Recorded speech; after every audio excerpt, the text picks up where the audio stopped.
Hello friends, स्वागत करते हैं आप सभी को अपने इस YouTube channel study hour life में। फ्रेंड्स, अभी आप सभी के बीएसएससी के लिए जो प्रैक्टिस सेट चल रहा है, बीएसएससी सीजीएल के लिए, जो आपका दिसंबर में भी एग्ज़ाम होने वाला है, तो इस ज्ञान बिंदु के बुक से आपका प्रैक्टिस सेट चल रहा है, जिसमें कि टोटल 15 प्रैक्टिस सेट दिया हुआ था। 12 तक आपका कंप्लीट हो चुका है। आज हम 13 नंबर प्रैक्टिस सेट को देखने वाले हैं। दोस्तों, इसमें जो वन लाइनर दिया हुआ है हर एक प्रैक्टिस सेट के लास्ट में, जो आपके एग्ज़ाम के लिए काफ़ी इम्पॉर्टेंट है और एग्ज़ाम के बेसिस पे ही वो ऑब्जेक्टिव जो है दिया हुआ है, तो उसे हम कोशिश करेंगे कि एक मास्टर वीडियो में जल्द से जल्द अब से अपलोड कर दें। एक्चुअली वो आ गया होता बट नहीं आ पाया करंट अफेयर के कारण, तो थोड़ा डिले हो गया, बट आ जाएगा बहुत जल्दी। आप लोगों को हम उससे भी कंप्लीट करवा देंगे। और जिन लोगों का सीजीएल का एग्ज़ाम है ना, एसएससी सीजीएल का, उन लोगों को भी काफ़ी हेल्प करेगा कि जो 25 आपका जीके जीएस से प्रश्न रहने वाला है करंट अफेयर संबंधित या फिर जीके जीएस, सभी में उसमें से जो आपको है काफ़ी प्रश्न ऐसे हैं जो आपको वहाँ हेल्प कर सकता है, तो उसे भी आप लोग देख सकते हैं। ठीक है, तो चलिए हम स्टार्ट करते हैं बिना देर किए हुए। जैसा कि आप सभी को पता है कि इसका प्रैक्टिस शीट हम डेली करते हैं और साथ में पीडीएफ आपको टेलीग्राम चैनल पे अपलोड कर देते हैं, तो वहाँ से आप लोग जाके पीडीएफ भी इसका प्राप्त कर सकते हैं। चलिए पहले प्रश्न की ओर देखते हैं। भारतीय संविधान के किस अनुसूची में देश के अन्य प्रमुख प्राधिकारियों की शपथ का वर्णन है, लेकिन राष्ट्रपति का नहीं? देखिए, हमारे संविधान के तृतीय अनुसूची में जो है, हमारे संविधान के तृतीय अनुसूची में देश के अन्य प्रमुख अधिकारियों की शपथ का वर्णन है, लेकिन राष्ट्रपति का इसमें वर्णन नहीं है। ठीक है, कौन सा अनुसूची है? वो तृतीय अनुसूची है। इसमें जो है आपको हम बता दें कि जो इसमें अनुसूची में दिया है कि इसमें पदाधिकारियों को, जैसे कि मंत्री हो गया, उच्चतम या फिर उच्च न्यायालय के न्यायाधीश हो गए, इन सभी के द्वारा जो पद ग्रहण के समय ली जाती है शपथ, उससे संबंधित इसमें विवरण दिया गया है। चलिए अब हम देखते हैं चौथी अनुसूची में क्या है। दोस्तों, चौथी अनुसूची में दिया है कि विभिन्न राज्यों एवं संघीय क्षेत्रों की राज्यसभा में प्रतिनिधित्व का विवरण दिया गया है। पांचवी अनुसूची में है अनुसूचित क्षेत्रों और अनुसूचित जनजाति के प्रशासन और नियंत्रण के बारे में उल्लेख।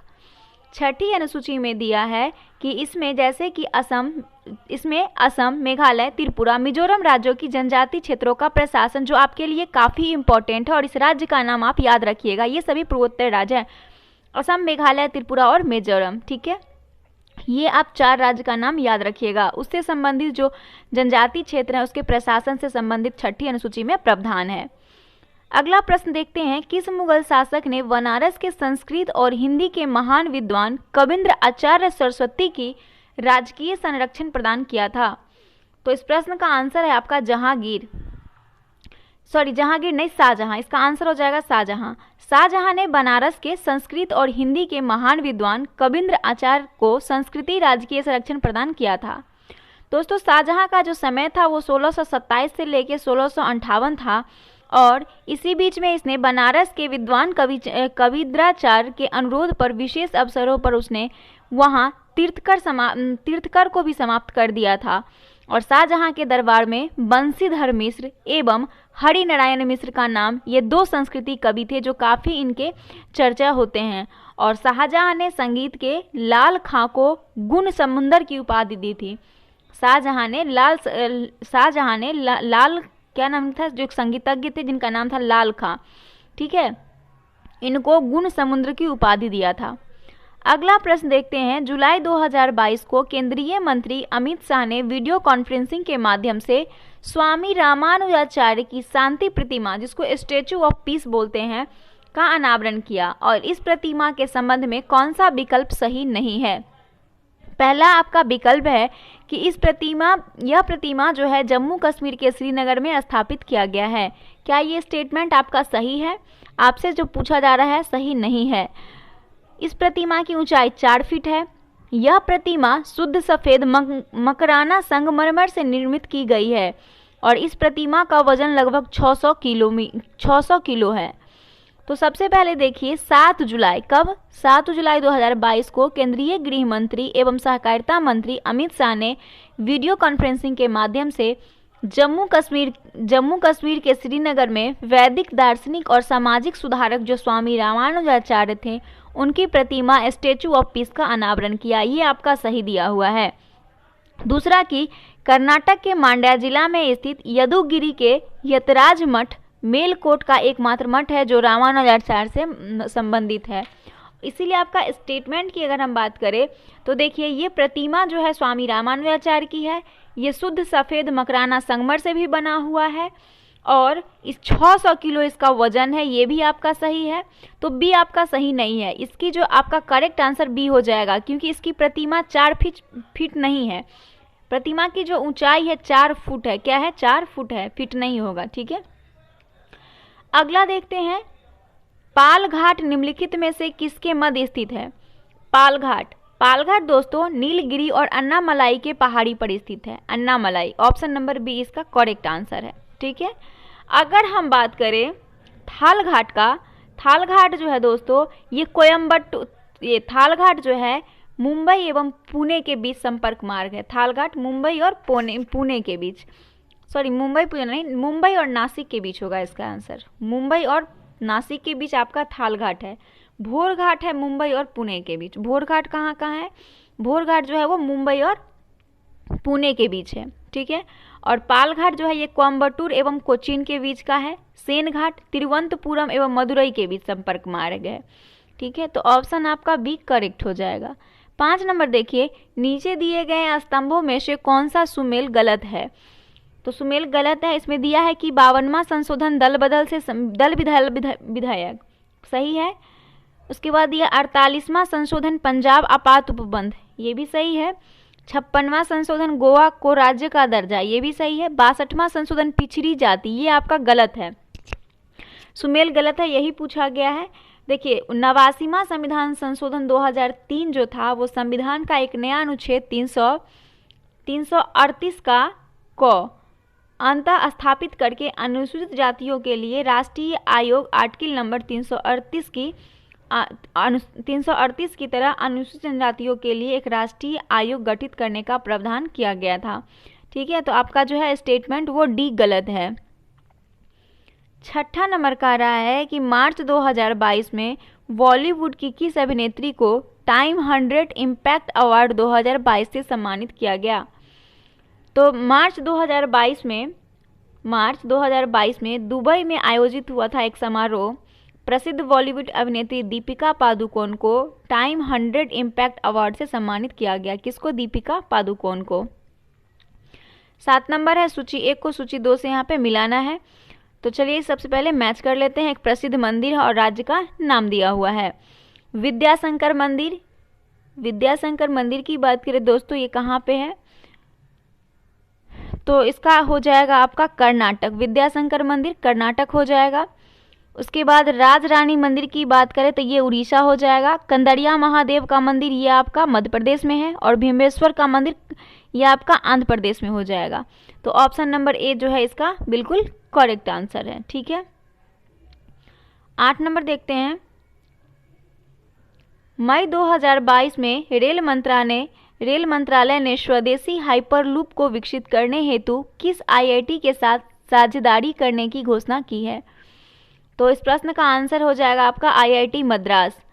मई 2022 में रेल मंत्रालय ने स्वदेशी हाइपरलूप को विकसित करने हेतु आईआईटी मद्रास के साथ साझेदारी करने की घोषणा की है और मंत्रालय आईआईटी मद्रास में हाइपरलूप टेक्नोलॉजीज के लिए उत्कृष्टता केंद्र स्थापित करने के में भी संस्थान मदद करेगा। और हाइपरलूप एक ऐसी प्रौद्योगिकी है जिसमें कम दबाव वाली ट्यूब में चुंबकीय उत्तोलन का उपयोग किया जाता है। ठीक है, अगला प्रश्न है 9 नंबर। 9 नंबर प्रश्न है, घड़ी तथा गृह कर लगाने वाला दिल्ली का प्रथम सुल्तान कौन है? तो इस प्रश्न का आंसर हो जाएगा आपका option number B, Alauddin Khilji. घड़ी तथा गृह कर लगाने वाला दिल्ली का प्रथम सुल्तान अलाउद्दीन खिलजी था। अलाउद्दीन खिलजी का कार्यकाल जो था वो 1296 से लेके 1316 तक था। और बात करें अलाउद्दीन खिलजी के द्वारा जो दो नवीन कर लगाया गया था, वो नवीन कर दोनों काफ़ी इम्पोर्टेंट है। एक चढ़ाई कर होता था जो कि ये दुधारू पशु पर लगाया जाता था, चढ़ाई कर, और एक होता था गढ़ी कर, ये जो है घरों एवं झोपड़ी पर लगाया जाता था। और अलाउद्दीन अपने भू राजस्व का जो दर है उसको बढ़ाकर क्या कर दिया था, 1/2 भाग कर दिया था। ठीक है, अगला प्रश्न देखते हैं 10 नंबर, निम्न में से किस संस्थान पर अलकनंदा तथा भागीरथी का संगम होता है? तो अलकनंदा और भागीरथी का जो संगम है दोस्तों वो देवप्रयाग पर होता है। किस पे? देवप्रयाग पे। विष्णु प्रयाग किसका है दोस्तों? धौली गंगा और अलकनंदा का है विष्णु प्रयाग। कर्ण प्रयाग है आपका पिंडार और अलकनंदा। रुद्र प्रयाग है मंदाकिनी एवं अलकनंदा का। और अलकनंदा और भागीरथी का संगम है देवप्रयाग। तो ऑप्शन डी इसका करेक्ट आंसर है।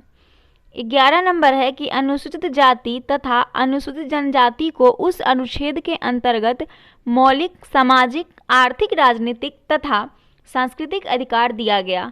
तो वो आर्टिकल नंबर आपका हो जाएगा 17। अनुसूचित जाति और अनुसूचित जनजाति को अनुच्छेद 17 के अंतर्गत मौलिक सामाजिक आर्थिक राजनीतिक तथा सांस्कृतिक अधिकार दिया गया, जिसको हम लोग बोलते हैं अस्पृश्यता का अंत। ठीक है। और 18 में अगर क्या दिया हुआ दोस्तों? उपाधियों का अंत। 19 में है आपका स्वतंत्रता का अधिकार। और अनुच्छेद 20 में दिया है अपराधों के लिए दोष सिद्धि के संबंध में संरक्षण। तो ऑप्शन आपका एक करेक्ट है। 12 देखिए, आतंकवाद निरोध दिवस कब मनाया जाता है? तो आतंकवाद निरोध दिवस 21 मई को मनाया जाता है और यह दिवस आतंकवाद एवं हिंसा के खतरों तथा लोगों समाज एवं देश भर में पड़ने वाले इसके प्रभाव के बारे में देश के सभी वर्गों को जागरूक करने के लिए मनाया जाता है। आपको याद होगा कि 21 मई 1991 को एक बम धमाके में तत्कालीन प्रधानमंत्री राजीव गांधी की हत्या कर दी गई थी और मार्च 2022 में institute for economics and peace द्वारा जारी वैश्विक आतंकवाद सूचकांक में भारत आतंकवाद से प्रभावित देशों में 12वें स्थान पे है अपना इंडिया। ठीक है, तो ऑप्शन इसका बी करेक्ट है। 13 नंबर प्रश्न है कि निम्नलिखित में से किन संस्थानों पर डजों ने अपनी व्यापारिक अड्डे स्थापित किए? तो इस प्रश्न का आंसर हो जाएगा नागपट्टनम, चिनसूरा, मछलीपट्टनम, ये भी सही है। सूरत, भरूच, आगरा, ये भी सही है। कोचीन, अहमदाबाद और पटना, ये भी सही है, यानी कि ऑप्शन डी इसका करेक्ट है। देखिए, व्यापारिक स्वार्थी से प्रेरित होकर डजों ने भारत में कोरोमंडल समुद्र तट पर बंगाल, बिहार, उड़ीसा में व्यापारिक कोठियां स्थापित किया था। ठीक है, तो ऑप्शन नंबर इसमें, जिसमें कि भारत में उसकी महत्वपूर्ण फैक्ट्री अब पुलिकट में भी लगी थी, सूरत में, कारिकल, चिनसुरा, कासिम बाजार, बरानगर, पटना, बालासोर, नागपट्टनम, कोचीन, मसूलीपट्टनम, ये सभी जगह पे इसने लगाया था। इसीलिए आपका ऑप्शन जो है डी करेक्ट हो जाएगा। 14 नंबर देखिए, निम्नलिखित घटनाओं पर विचार कीजिए। दोस्तों, संथाल विद्रोह जो है, संथाल विद्रोह ये 1856 की घटना है। सिपाही विद्रोह 1857 की घटना है। और बात करें 57 के बाद 1860 की घटना आपका जो है वो नील विद्रोह है। नील विद्रोह 1860 की घटना है और दक्कन विद्रोह 1875 की घटना है। अब आपको इसको क्या करना है, क्रम से जो है वो उसको सजाना है। तो चलिए इसे आसानी से सजा लेंगे। सबसे पहले आपका संथाल विद्रोह 1856 में, फिर संथाल विद्रोह 1800, इसको क्या करना है आपको, ऑप्शन नंबर इसका डी करेक्ट। पहले आपका हो गया संथाल विद्रोह 1856, फिर हो गया सिपाही विद्रोह 1857, 1860 में नील विद्रोह और 1875 में दक्कन दंगे। ठीक है, तो ऑप्शन डी इसका बिल्कुल करेक्ट है। 15 नंबर देखिए, निम्न खनिजों में किस खनिज के उत्पादन में भारत विश्व में अग्रणी है? तो इस प्रश्न का आंसर हो जाएगा आपका ऑप्शन नंबर सी, चादरी अब्रक। देखिए, चादरी अब्रक जिसको हम लोग माइका बोलते हैं, यानी अब्रक, इसमें भारत विश्व में अग्रणी है। और अब्रक अपनी लचक, पारदर्शिता तथा बिजली एवं गर्मी की कुशलता के कारण बिजली के उपकरणों, बेतार के तार, कंप्यूटर, वायुयान आदि में निर्माण में प्रयोग होता है। और इससे जुड़े सिप्रिट में इसके चूरे को क्या करते हैं, इसके चूरे जो होते हैं उसको सिप्रिट में मिलाकर किसी भी आकार की चादर बनाई जा सकती है। और विश्व का 80% उत्पादन भारत करता है अब्रक का, पूरे विश्व का 80%। 16 नंबर देखिए, निम्नलिखित समूहों में से किस एक देशों में से भूमध्य रेखा गुजरती है? तो इस प्रश्न का आंसर हो जाएगा आपका option number C, Colombia, Kenya और इंडोनेशिया। कोलंबिया, केन्या और इंडोनेशिया से भूमध्य रेखा गुजरती है। स्थल एवं जल पर विषुवत रेखा कुल 13 देशों से होकर गुजरती है, जिसमें 13 देश में याद रखिएगा इक्वाडोर है, कोलंबिया है, ब्राजील है, गैबन, कांगो, कांगो गणराज्य, Uganda, Kenya, Somalia, Maldives, Indonesia, Kiribati, Sao Tomé और प्रिंसिप। ये वो 13 देश है जहाँ से होकर जो है विषुवत रेखा गुजरती है। ठीक है, ये वो 13 देश हैं। अगला देखते हैं हम 17 नंबर, निम्नलिखित में से कौन सा एक युग्म सही सुमेलित नहीं है? रेलवे जोन और उसका हेडक्वार्टर दिया है, आपको सही सुमेलित नहीं है उसे देखना है। उत्तर पूर्वी रेलवे गोरखपुर में है, सही है। दक्षिण पूर्वी रेल ये कह रहा है भुवनेश्वर, ये आपका सुमेलित नहीं है। ऑप्शन नंबर बी, दक्षिण पूर्वी रेल का मुख्यालय जो है वो भुवनेश्वर नहीं है। तो कहाँ पे है? दक्षिण पूर्वी मध्य रेल बिलासपुर में है। कहाँ पे है? बिलासपुर में है। सॉरी, ये तो सही है, दक्षिण पूर्वी बिलासपुर का। दक्षिण पूर्वी मध्य रेलवे आपका बिलासपुर है, पूर्वी रेलवे कोलकाता है, उत्तर पूर्वी रेलवे गोरखपुर है। आपका बच गया दक्षिण पूर्व रेलवे, ये आपका सही सुमेलित नहीं है।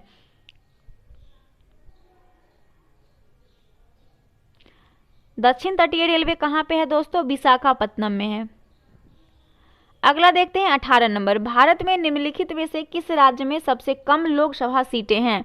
तो सबसे कम लोकसभा सीटें कहाँ पे हैं? तो वो है सिक्किम राज्य, जहाँ पे सबसे कम लोकसभा सीटें हैं। सिक्किम में मात्र 1 लोकसभा सीट है। सिक्किम के अलावे नागालैंड में, मिजोरम में भी 1-1 ही है। उसके बाद आगे देखेंगे हम त्रिपुरा, मणिपुर, गोवा, अरुणाचल प्रदेश, मेघालय, ये सभी पे 2-2 हैं। ठीक है, अगला देखते हैं, बंगाल के पावना क्षेत्र में 1873 से 1876 के मध्य होने वाले पावना विद्रोह के मुख्य नेता थे। तो पावना विद्रोह के जो मुख्य नेता थे दोस्तों, वो थे आपके, इनमें से कोई, ऑप्शन में से तो कोई है ही नहीं। एक्चुअली बंगाल के जो पावना क्षेत्र था उसमें 1873 से लेके 1876 के मध्य होने वाले पावना विद्रोह के मुख्य नेता थे ईशान चंद्र राय। कौन थे? ईशान चंद्र राय।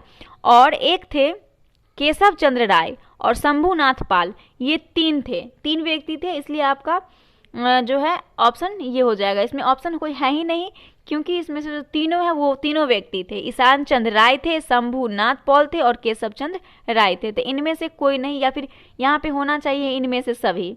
ठीक है, ऑप्शन तब होता आपका डी।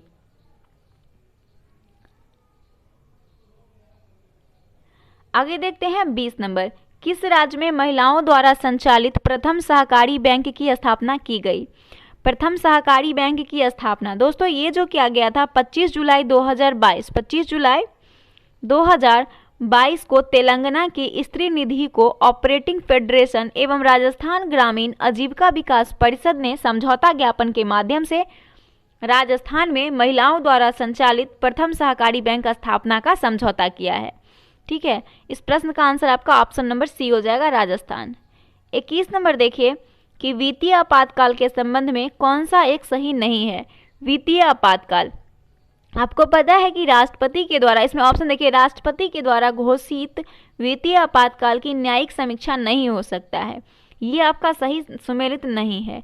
वित्तीय आपात का चर्चा आर्टिकल 360 में है दोस्तों, और इसके तहत है कि यदि राष्ट्रपति को यह समाधान हो जाता है कि भारत या उसके राज्य क्षेत्र के किसी भाग का वित्तीय स्थायित्व एवं साख संकट में है तो यह उद्घोषणा कर सकता है।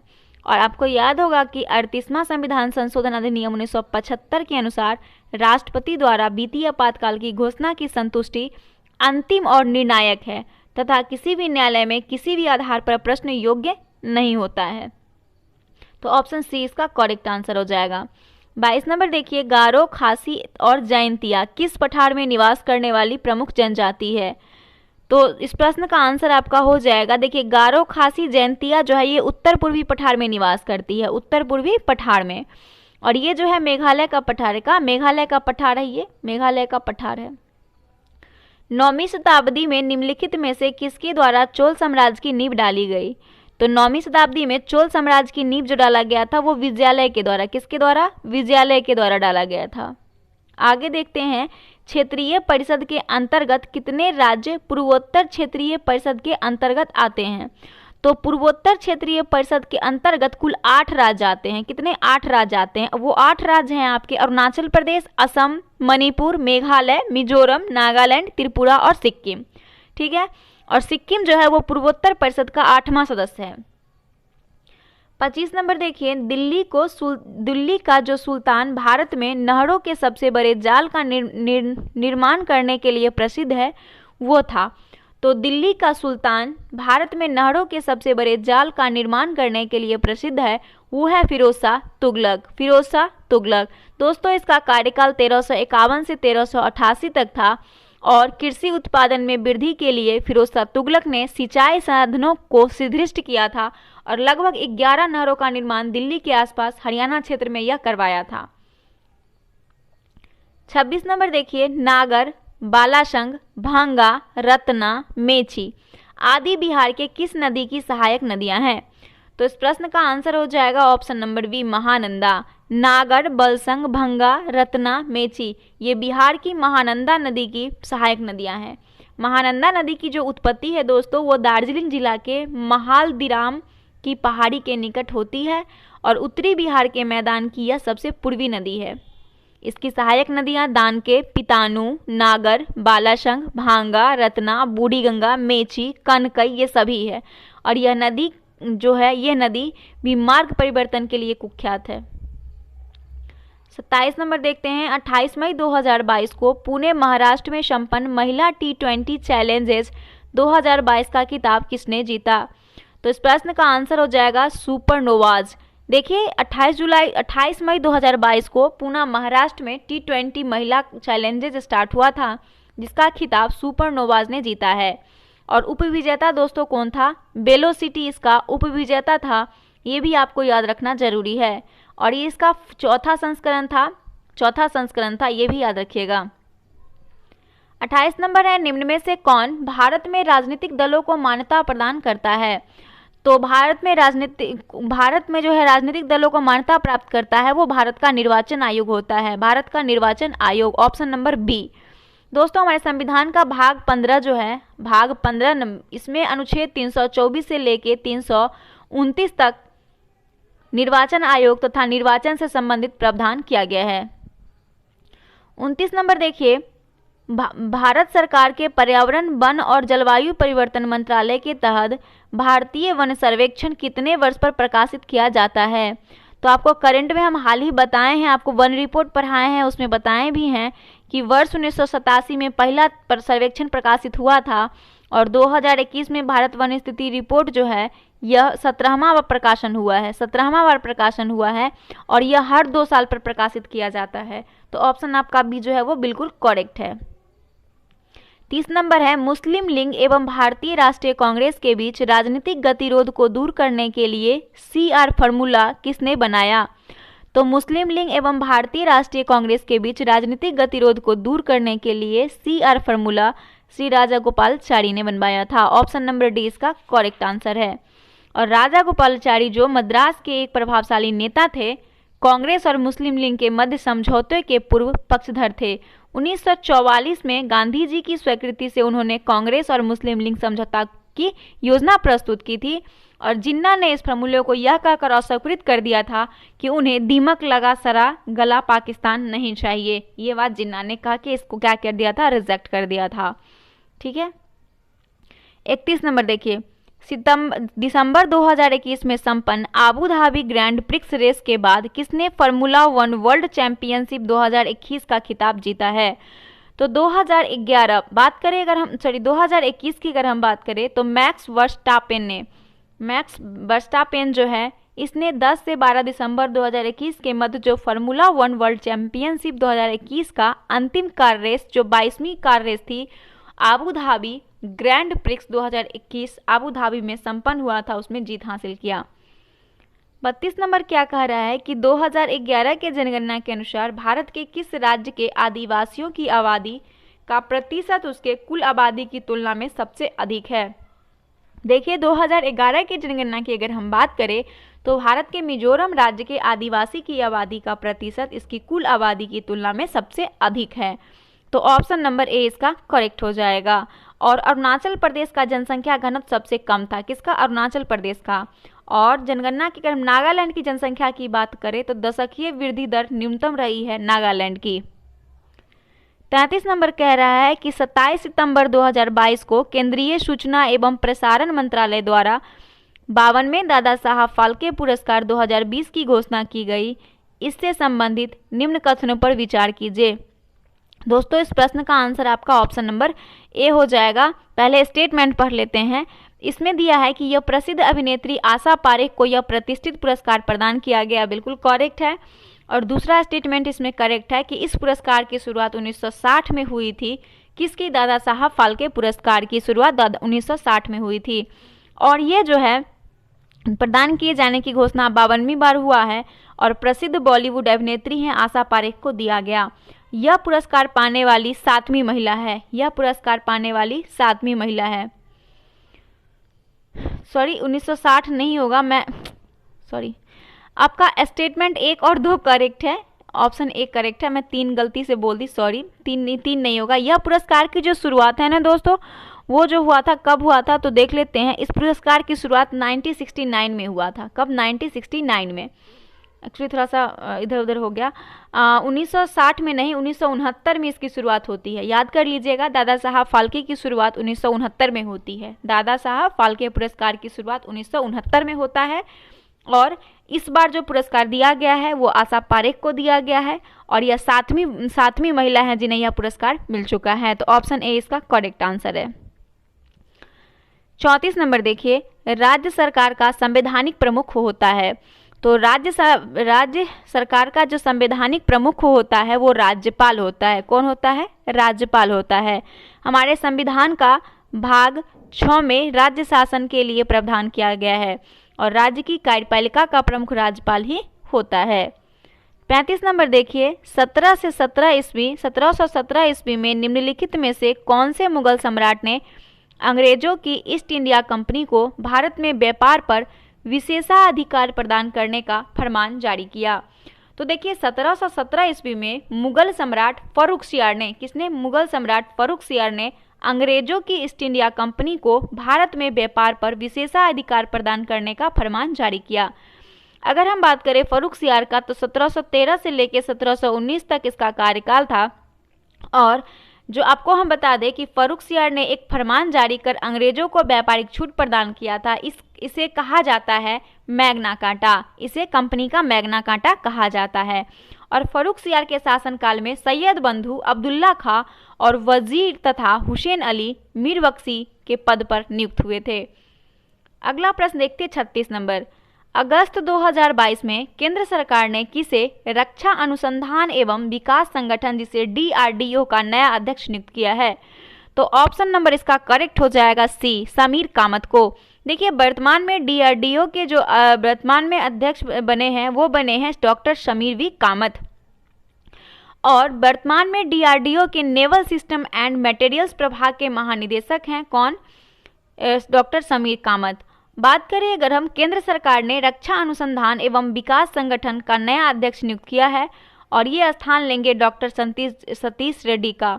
सतीश रेड्डी का ये स्थान लेंगे, मतलब ले चुके हैं। डॉक्टर सतीश रेड्डी का ये स्थान लिए हैं, इससे पहले सतीश रेड्डी ही थे। आगे देखते हैं, कौन सा प्राधिकरण भारत की सामयिक निधि में से राज्यों को राजस्व का सहायता अनुदान देने वाले सिद्धांतों की अनुशंसा करता है? तो वित्त आयोग जो है वो भारत की सामयिक निधि में से राज्यों को राजस्व का सहायता अनुदान देने के सिद्धांतों की अनुशंसा करता है। वित्त आयोग, ऑप्शन नंबर डी इसका करेक्ट आंसर है। वित्त आयोग का गठन अनुच्छेद 280 में। आगे देखते हैं 38 नंबर। भारत के प्रमुख तेल क्षेत्र निगरू एवं खारसंग क्षेत्र किस राज्य में स्थित है? तो निगरू और खारसंग क्षेत्र जो है यह आपका स्थित है कहाँ पे? तो ये स्थित है आपका भारत के अरुणाचल प्रदेश में। कहाँ पे? अरुणाचल प्रदेश में, ऑप्शन नंबर बी। अगर असम में है डिगबोई, नागालैंड में है बेरहोल्ला, गुजरात में अंकलेश्वर, खंभात, कलोल, महाराष्ट्र का है मुंबई हाई, वशीन, राजस्थान का बाड़मेर। 39 देखिए, बौद्ध ग्रंथ पिटकों की रचना निम्नलिखित में से किस भाषा में की गई? तो बौद्ध ग्रंथ है पिटक, इसकी रचना जो है वो पाली भाषा में की गई थी। किस भाषा में? पाली भाषा में। और बौद्ध धर्म के बारे में हमें विशद ज्ञान जो है वो त्रिपिटक से मिलता है। त्रिपिटक कौन है दोस्तों? विनय पिटक, सूत पिटक और अभिधम्ब पिटक, है ना। और तीनों पिटक की भाषा दोस्तों पाली ही है। 40 देखिए, निम्नलिखित में से कौन सुमेलित नहीं है? देखना है Asiatic society of Bengal Williams Jones, young Bengal Henry William Derozio, उसके बाद दिया है land holder society Dwarkanath Tagore, Poona Sarvajanik Sabha Keshav Chandra Sen. आपको पूछा जा रहा है सुमेलित नहीं है, डी आपका सुमेलित नहीं है। पूना सार्वजनिक सभा के जो संस्थापक हैं वो महादेव गोविंद रनाडे हैं। केशव चंद्र सेन जो है वो भारतीय सुधार संघ के हैं। केशव चंद्र सेन भारतीय सुधार संघ के हैं और पूना सार्वजनिक सभा के संस्थापक महादेव गोविंद रनाडे हैं। 41 देखिए, पंचायत के विघटन के उपरांत निम्नलिखित में से कौन सी समय अवधि नए चुनाव कराने हेतु सही है? तो देखिए, अगर पंचायत में चुनाव जो है, अगर पंचायत का कोई विघटन हो जाता है, जो मतलब त्रिस्तरीय जो पंचायती राज व्यवस्था है हमारे यहाँ, उसमें अगर कोई विघटन हो जाता है 5 साल के अंदर में, तो ऐसे तो 5 साल का उनका कार्यकाल होता है, लेकिन 5 साल के अंदर अगर कोई प्रॉब्लम हो जाता है, उसे विघटित कर दिया जाता है, तो चुनाव कराने का जो है वो समय 6 माह है। क्या है? 6 माह। ऑप्शन नंबर सी इसका करेक्ट है। 6 माह के अंदर ही चुनाव कराना सही होता है। 42 नंबर है, निवेशक गुणक निवेश का प्रभाव किस पर दर्शाता है? निवेशक गुणक निवेश का प्रभाव ये जो दर्शाता है आपको निवेशक गुणक। निवेशक गुणक का मतलब हो गया कि उस तत्व से है जिसके कारण निवेश में वृद्धि, फलस्वरूप उत्पादन या फिर आय में वृद्धि होती है। किसमें? आय में वृद्धि होती है। तो ऑप्शन सी इसका करेक्ट आंसर है। 43 नंबर कह रहा है कि निम्नलिखित में से किस जनगणना दशक में लिंगानुपात में भारतवर्ष सबसे अधिक गिरावट दर्ज की गई? तो 1961 से 1971 की जनगणना जो दशक थी उसमें लिंगानुपात में भारत में सबसे अधिक गिरावट दर्ज की गई थी, 1961 से 1971। Option number B. आगे देखते हैं 44 नंबर, भारत की पहली नेजल वैक्सीन का नाम क्या है? तो भारत की पहली नेजल वैक्सीन का नाम है BBV 154 इंट्रानेजल। ठीक है, तो इस देखते हैं इसका आंसर कौन सा है, BBV 154 इंट्रानेजल। ठीक है, ये जो है आपका भारत की पहली नेजल वैक्सीन है। भूमध्य रेखा निम्नलिखित में से किस देश से होकर नहीं गुजरती है? पीछे भी ये प्रश्न था आपका, पिछले वाला सेट जो लगाए होंगे उनको याद होगा। तो इस प्रश्न का आंसर आपके लिए, इसका आंसर आप लोग कर देंगे प्लीज़ कमेंट करके। ठीक है, आंसर वैसे हम लास्ट में बता देंगे, 45 का आप लोग याद रखिएगा। शेरशाह का लगान व्यवस्था थी, तो शेरशाह की लगान व्यवस्था है दोस्तों वो रैयतबारी।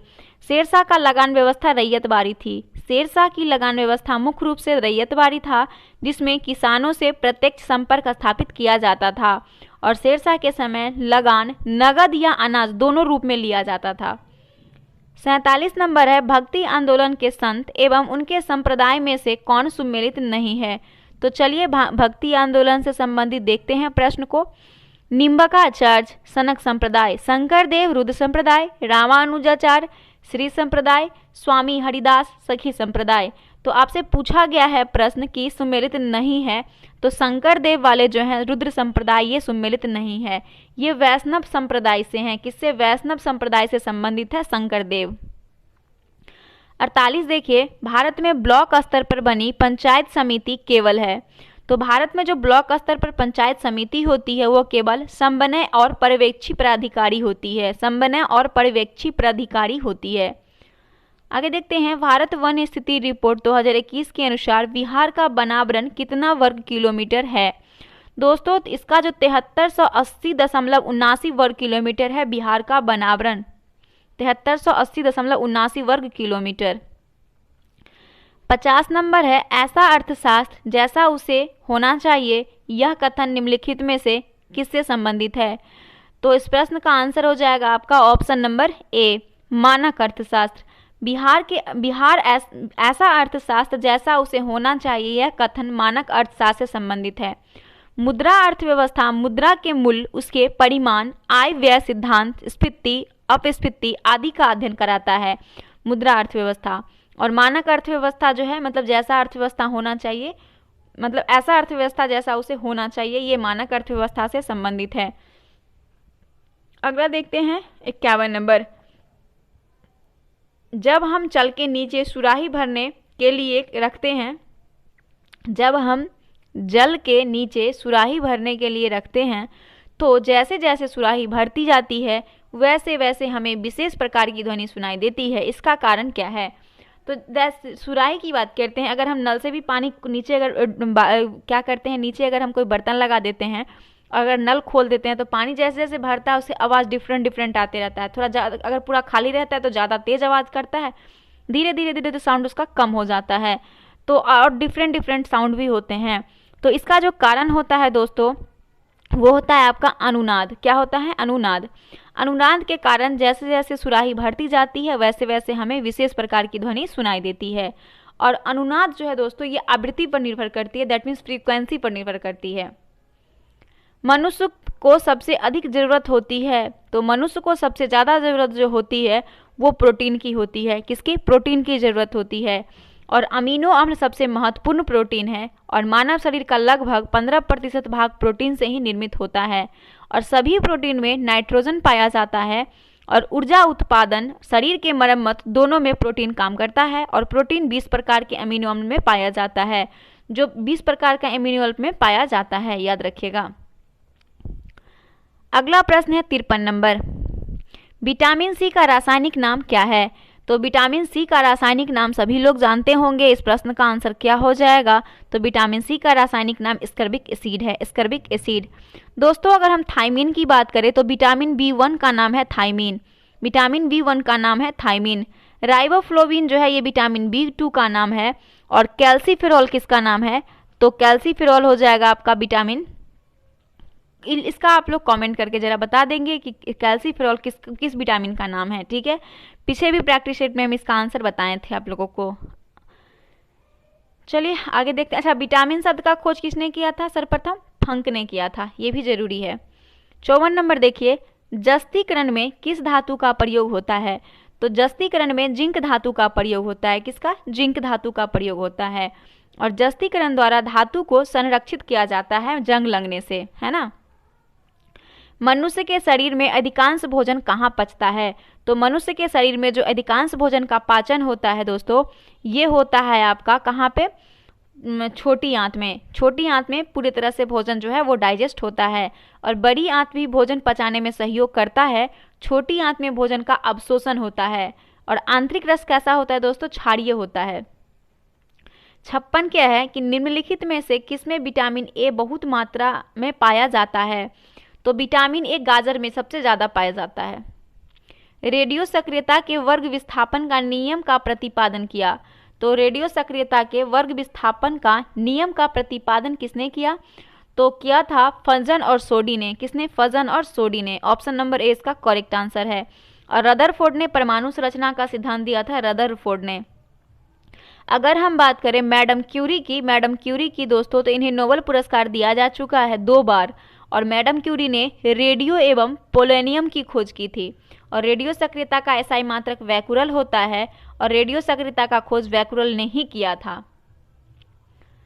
58 नंबर है, ऊर्जा का मात्रक क्या है? तो ऊर्जा का मात्रक सभी लोग जानते हैं, जूल होता है ऊर्जा का मात्रक। और दाब का एसआई मात्रक पास्कल होता है। और आवेग का एसआई मात्रक क्या होता है दोस्तों? न्यूटन पर सेकेंड। अगला है रक्त संचरण संबंधित खोज की। तो रक्त संचरण का खोज किया था वो विलियम हॉर्वे ने किया था। किसने? विलियम हॉर्वे ने। ऑप्शन नंबर सी इसका करेक्ट आंसर है। स्टीम इंजन के आविष्कारक थे। स्टीम इंजन के आविष्कारक कौन थे दोस्तों? तो स्टीम इंजन के आविष्कारक जेम्स वॉट थे। श्वेत प्रकाश को विभिन्न विभिन्न रंगों में विभक्त करने के लिए निम्नलिखित में से किसका प्रयोग किया जाता है? देखिए हमारा जो लाइट जो होता है दोस्तों वो श्वेत होता है, लेकिन वो 7 रंगों से मिलकर बना होता है। और श्वेत प्रकाश को जब हम किसी प्रिज्म से गुजारते हैं तो वो 7 रंगों में विभक्त हो जाता है। तो उसके लिए हमें प्रिज्म चाहिए होता है। ऑप्शन नंबर डी इसका करेक्ट आंसर है। 62 नंबर देखते हैं, परमाणु क्रमांक बराबर होता है किसी तत्व के परमाणु में उपस्थित क्रमांक प्रोटॉन की संख्या के बराबर होता है। ऑप्शन नंबर इसका ए बिल्कुल करेक्ट है। 63 है, विद्युत चुंबक का प्रयोग किया जाता है। दोस्तों विद्युत चुंबक का प्रयोग जो किया जाता है कॉलिंग बेल में। किसमें? आह्वान घंटी में, दैट मीन्स कॉलिंग बेल में। ऑफिस वगैरह में ज़्यादातर देखेंगे कॉलिंग बेल रखा होता है। पानी में असतः पानी में असतः डूबी हुई छड़ी मुड़ी हुई प्रतीत होती है। तो पानी में डूबी हुई छड़ी जो है मुड़ी हुई क्यों प्रतीत होती है? इसका कारण है कि अपवर्तन। क्या है इसका कारण? अपवर्तन। एक डायोड, दोस्तों एक डायोड की अगर हम बात करें तो डायोड जो होता है वो केवल एक दिशा में चालन करता है। तो ऑप्शन नंबर बी इसका करेक्ट आंसर है। 66 नंबर है कि 152 फ़ारेनहाइट से डिग्री सेल्सियस के बराबर होता है। 152 डिग्री फ़ारेनहाइट, इसका हम एक फार्मूला भी बताए थे पिछले वीडियो में, जिन लोग नहीं देखे होंगे जाके देख लीजिए, वहाँ हम पूरा प्रोसेस इसका बताए थे। वैसे बहुत लोगों को आता भी होगा इसमें नो डाउट, और बहुत लोग होंगे जो नहीं जानते होंगे, तो कोई बात नहीं है, सीखना ही सबसे बड़ी चीज़ है। तो सीखना चाहिए, हमेशा कुछ ना कुछ नया सीखना चाहिए। तो आप इसे जाके देख लीजिएगा, नेक्स्ट वीडियो में जो पिछले वाला वीडियो है हमारा उसमें आपको मिल जाएगा। तो दोस्तों 150 डिग्री को फ़ारेनहाइट को अगर हम डिग्री सेल्सियस में चेंज करते हैं तो वो आपका 66.67 डिग्री इसका आंसर आएगा निकल के, है ना। अगला देखते हैं 67 नंबर, पौधे की किस भाग को केसर के रूप में इस्तेमाल किया जाता है? तो केसर जम्मू कश्मीर में सबसे ज़्यादा ये मिलता है दोस्तों, और इसमें जो होता है वतिकाग्र भाग होता है। क्या होता है? वतिकाग्र। 68 नंबर है, निम्नलिखित में से कौन सा सबसे सस्कंद स्कंदन है? तो एल्युमिनियम हो जाएगा इसका करेक्ट आंसर, एल्युमिनियम क्लोराइड सबसे सशक्त स्कंदन है। 69 है कि 15 ओम का प्रभावी प्रतिरोध प्राप्त करने के लिए 8 ओम और 20 ओम के दो प्रतिरोधी को समांतर क्रम में जोड़ा गया। तो 8 ओम का मान ज्ञात करें। दोस्तों इसमें आपको 8 ओम का जो है वो मान ज्ञात करना है। देखिए इसका आपको याद रखना होगा कि 1/r बराबर होता है 1/r1 प्लस 1/r2, जिसमें r1 का वैल्यू आपको फाइंड करना है और r2 दिया हुआ है। तो जब इसके वैल्यू को पुट कर देंगे इस फार्मूला पे तो आपका आंसर निकल के आएगा r1 बराबर 60 ओम। ठीक है, ऑप्शन नंबर कौन सा करेक्ट हो जाएगा? 60 ओम। ठीक है, दिया है कि जल का घनत्व तो एक, यह बिल्कुल सही है दोस्तों। इस प्रश्न का आंसर आपका हो जाएगा option number B, 4 degree Celsius होता है जल का घनत्व 1 लीटर पर। ठीक है, अगला है आपका प्रकाश संश्लेषण प्रक्रिया में परिवर्तन निहित है। तो प्रकाश संश्लेषण की प्रक्रिया में जो परिवर्तन निहित है ये कैसे निहित है? तो प्रकाश संश्लेषण की प्रक्रिया में सौर ऊर्जा का रासायनिक ऊर्जा परिवर्तन होता है ना। तो ऑप्शन सी इसका करेक्ट आंसर है। डेटॉल में मौजूद प्रतिरोधी यौगिक है।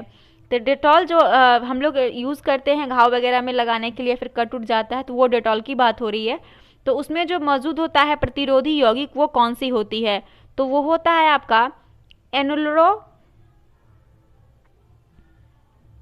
डिटॉल में होता है एनलोरा क्वेसिलेल नोल। एनलीरा क्वेसिलोल नोल इसमें जो होता है वो प्रतिरोध यौगिक होता है। ठीक है, अगला प्रश्न देखते हैं, बुद्धि का केंद्र स्थित है। तो बुद्धि का केंद्र जो है यह स्थित होता है हमारे प्रमस्तिष्क में। किसमें? प्रमस्तिष्क में। ऑप्शन नंबर ए इसका करेक्ट आंसर है। लकड़ी के भंजन आसवन से प्राप्त होता है। तो लकड़ी के भंजन आसवन से प्राप्त होता है पाइरोलिकेनेलियल अम्ल। पाइरोलिकेनेलियल अम्ल, ऑप्शन नंबर डी इसका करेक्ट आंसर है।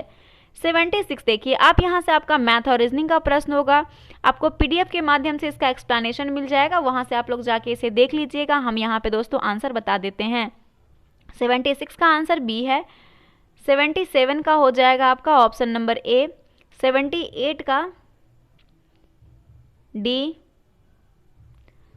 79 का हो जाएगा डी। 80 नंबर प्रश्न का डी हो जाएगा। 81 का डी। 82 का ए है और 83 का बी हो जाएगा। 84 का देखते हैं दोस्तों क्या हो जाएगा। 84 का ए हो जाएगा। 85 का आपका सी है। 86 का हो जाएगा डी। 87 का हो जाएगा सी। 88 का हो जाएगा ए। 89 का हो जाएगा बी। 90 नंबर प्रश्न का सी। 91 का ए हो जाएगा ए, सॉरी यहाँ पे होगा ना ए। 91 का ए हो जाएगा और 92 का भी ए हो जाएगा। 93 का डी, 94 का डी, 95 का हो जाएगा सी, सॉरी ये नहीं होगा, यहाँ सी हो जाएगा 95 का, और 96 का हो जाएगा ए, 97 का हो जाएगा बी, 98 का बी, 99 का हो जाएगा सी, और 100 नंबर प्रश्न का आंसर हो जाएगा आपका ऑप्शन नंबर डी। अब आगे देखते हैं हम यहाँ से रीजनिंग को, ठीक है। तो पता है आपको इसको छोटा करना पड़ेगा, रीजनिंग बहुत बड़ा बड़ा होता है तो इसे छोटा करेंगे। तो चलिए 101 नंबर प्रश्न का आंसर सी हो जाएगा आपका, 102 का आपका हो जाएगा बी, 103 का हो जाएगा डी, 104 का हो जाएगा सी, 105 का भी सी हो जाएगा, 106 का हो जाएगा आपका ए, 107 प्रश्न यहाँ पे है दोस्तों, देख सकते हैं, और 107 का आपका आंसर हो जाएगा डी, 108 का बी हो जाएगा, 109 का सी, 110 का डी हो जाएगा, 111 का सी, और 112 का आपका बी हो जाएगा, 113 का ए हो जाएगा, 114 प्रश्न इधर है, देख सकते हैं, 114 का आपका आंसर हो जाएगा सी, 115 का भी सी हो जाएगा, 116 का ए हो जाएगा। अब 117 देखते हैं, 117 का आंसर क्या है, 117 का बी हो जाएगा, है ना, 117 का बी हो जाएगा, इधर है बी हो जाएगा, और 118 का आपका हो जाएगा, 118 का बी,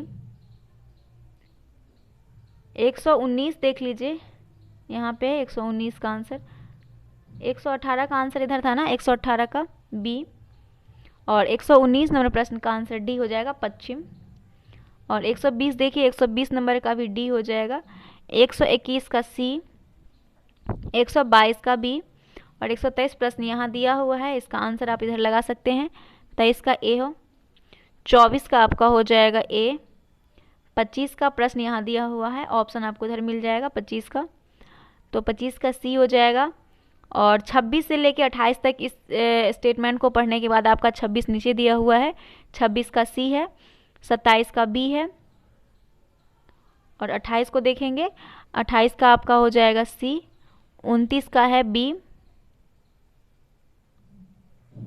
देख सकते हैं, और 30 देख लीजिए, 30 नंबर प्रश्न का आंसर क्या दिया हुआ है, 30 का भी बी दिया हुआ है, केवल निष्कर्ष 2 अनुसरण करता है, बी होगा आंसर।